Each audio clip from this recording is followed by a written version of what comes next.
You might have heard this quote, a person is known by the company he keeps. But for me, just to judge somebody, just to assess somebody being a selector over there, I would always go for a quote that a person is known by the company he or she stays away from. Because that ability of a person to keep certain people and delete the other people, and that selection and that ability of selections and rejecting people according to his or her requirement gives me a broader perspective of that individual's comprehension, intellect, and articulation, and understanding about his own self. So here today we're going to talk about toxic people. You might have heard this word before as well. What are all the toxic people? What they do to us, and how we can deal with these people. A person who is always a pain in the neck, or it may be a bully, a critique who makes himself feel good by putting you or other people down. It may be a winner. You know what is winner? Winner is a person who is a blemish person, who actually complains about everything. They have a problem for every solution, and they will not let you take a step towards the positivity. They'll always drag you down.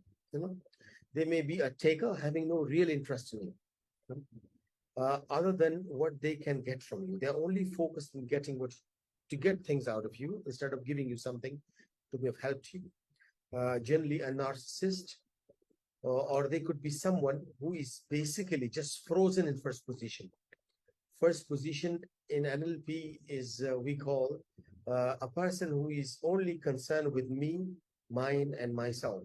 They always see things from first perceptual position, exclusively self-centered and selfish people.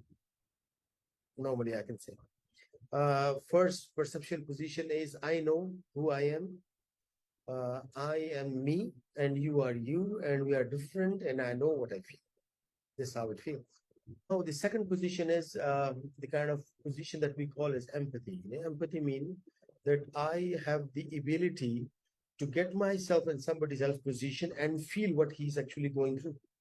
That feeling, if I have that ability, that's called a second position. Second position is how we call empathy. That is, if I were at your place, I would be feeling exactly pretty much the same as you're actually feeling at this moment of time. That is a position where you get empathy and compassion for someone else. And now the third and the last position is the fact-finding position. Actually, that is a overview position from above that actually you try to judge yourself from a distance, from positions where you have, in this third position, you don't have any emotional connectivity with even in that things that is actually happened at that particular moment. So many toxic people have no second position. They cannot empathize. They cannot feel the pain, the joy that you are going through. They are only self-centered about what they want. And they will never get out of it. They'll always, you talk to them for 1 hour, they'll always drag you to that point where they're stuck into. They are stuck into that point where whatever they want, that selfish, self-centered point, they'll actually revolve around that. They'll not be interested in any other things.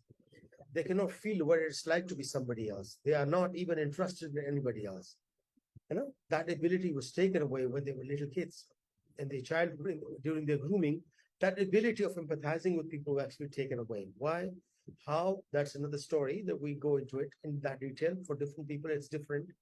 Maybe it's about the parenting, the grooming, the friends, the relatives, and all the things, and the positions, the financial conditions. All things actually affect that person to be toxic or otherwise. If you want your life, now let's come to the $1 million point.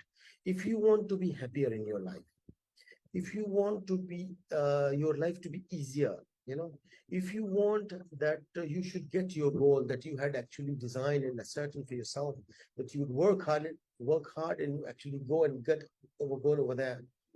If you want that, believe me, there's only one solution to it.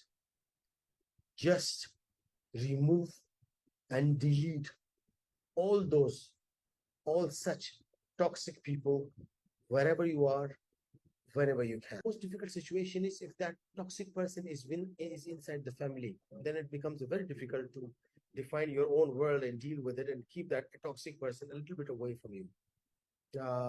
As you know, if you have one toxic employee, they affect the whole team and work environment. It's important to fix the situation quickly, even if it costs you something, to dislocate and replace the person. If the toxic person is the boss, it's highly advised that you should leave that job, even if the other job is a little bit um, is not a better job as the previous one.